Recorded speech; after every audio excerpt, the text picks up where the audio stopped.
Hi, this is Stephen Brower from Raton Valley Community College. This is for CSIT 256, Computer Architecture and Assembly Language. And there's a different video that's going to give an overview of Chapter 5. I'm going to use multiple videos for some of the subtopics in Chapter 5. And with this one, we'll take a look at is static RAM and dynamic RAM. A little chart of showing what's similar and what's different between the two of them.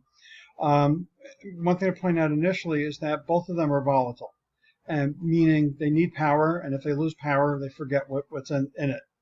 I may have mentioned in the overview video, this might be a repeat, but the dynamic part. The dynamic part has to do because the charge decays. So for a bit that is in dynamic RAM, it's a charge on a capacitor.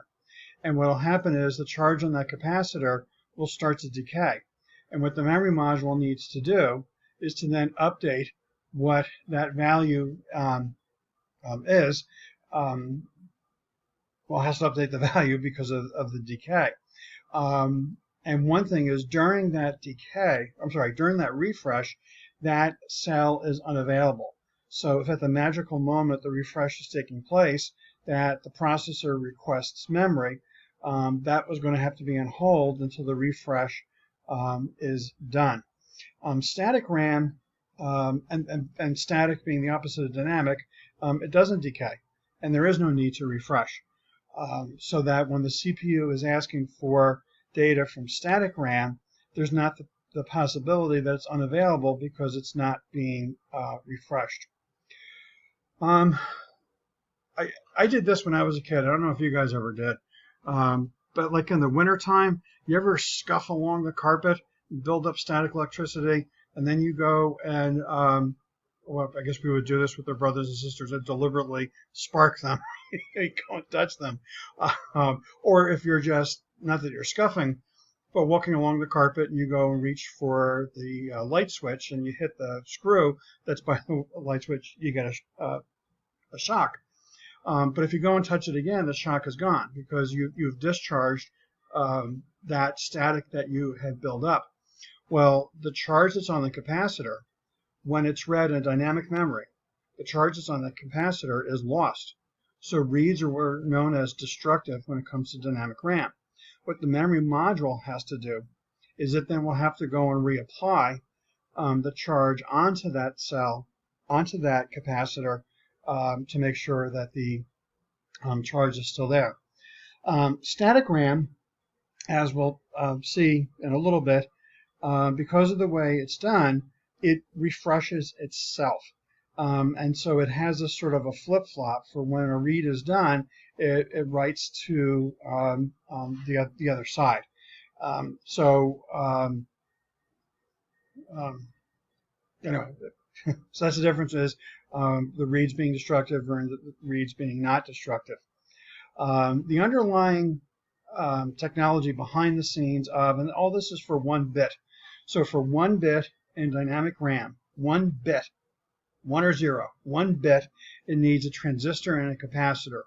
The transistor is kind of like a gate, and when it's open, the charge will either go to or from the capacitor. When it's closed, if there's something in the capacitor, it's held. And then the capacitor is what holds the actual 1 or 0. It's the storage. And so in dynamic RAM, there's 1 transistor, 1 capacitor. In static RAM, there's 6 transistors, which we'll see in a couple of slides. 6 transistors and 2 capacitors. So for storing 1 bit, there actually are 2 storage units, and that has to do with the flip-flop that it will be writing back and forth to itself. Now, because of the number of transistors and capacitors, it's cheaper to make dynamic RAM, and it's more expensive to make static RAM. And one thing that I didn't list here has to do with density. We can have a lot more data in a smaller area with dynamic RAM than we would with static RAM. Static RAM takes up more room than dynamic RAM does, and mainly because of all the extra transistors. In terms of application, and actually this is a homework question, which is why I'm harping on application here. Application is the use. So where dynamic RAM is used is for our main memory, and where static RAM is used for cache. So cache, which we studied in chapter 4, remember it's a copy of portions of memory. So when the CPU is looking into the cache, it's looking into memory that well, doesn't have to be refreshed.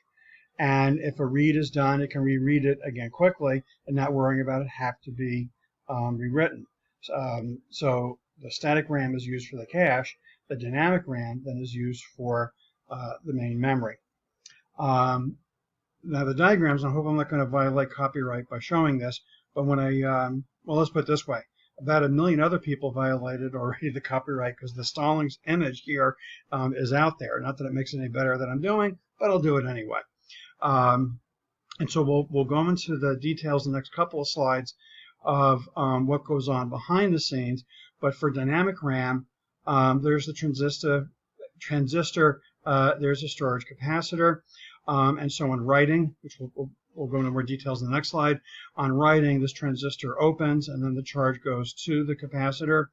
On reading, when this transistor opens, then the charge goes from the capacitor onto the line.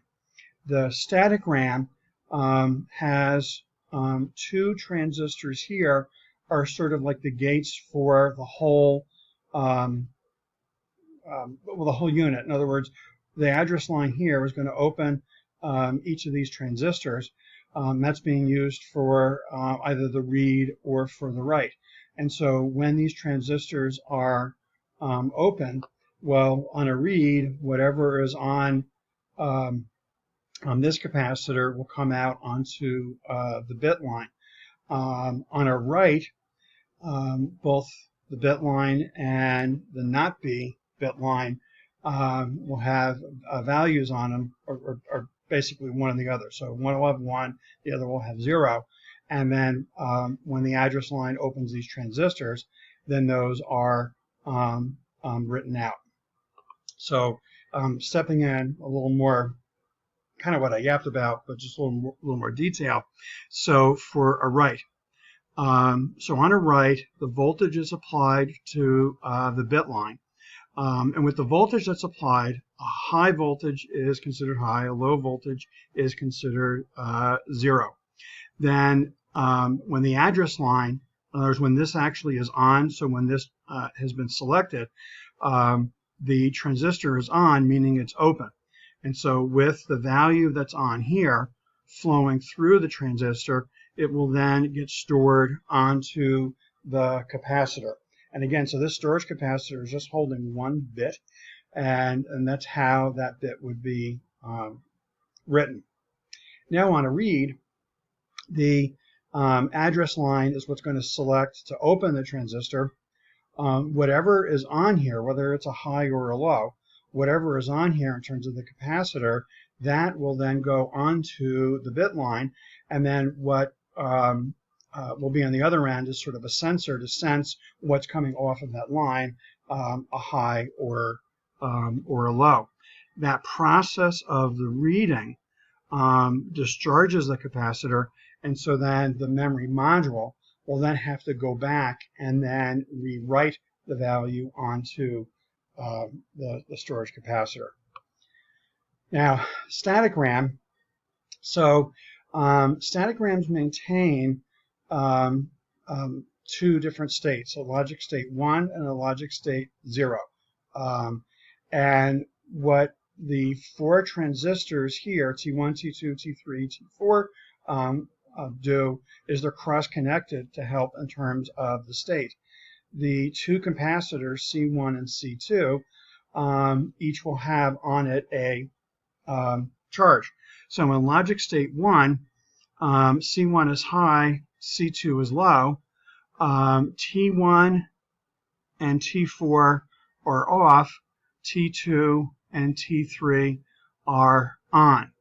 In logic state 0, C1 is low, C2 is high, T1 and T4 are on, T2 and T3 are off.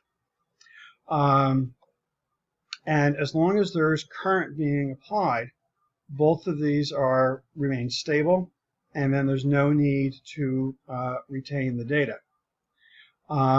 So for writing and reading, when the address line is applied, it's going to open these transistors.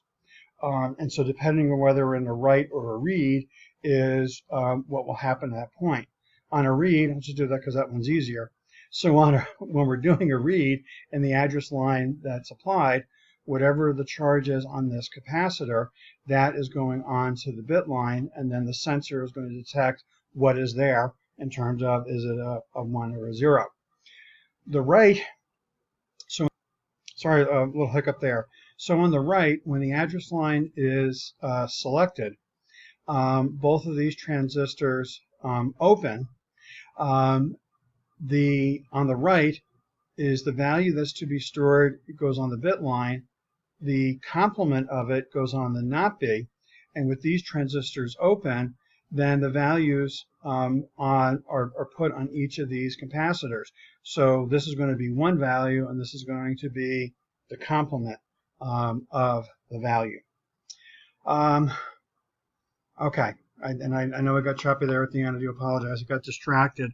But again, just sort of as a review, this was looking at just dynamic RAM and static RAM. Both of them are volatile. They both need power. When we lose power, they both forget what they do. The dynamic part is because the charge on the capacitor decays. Static part, it does not decay.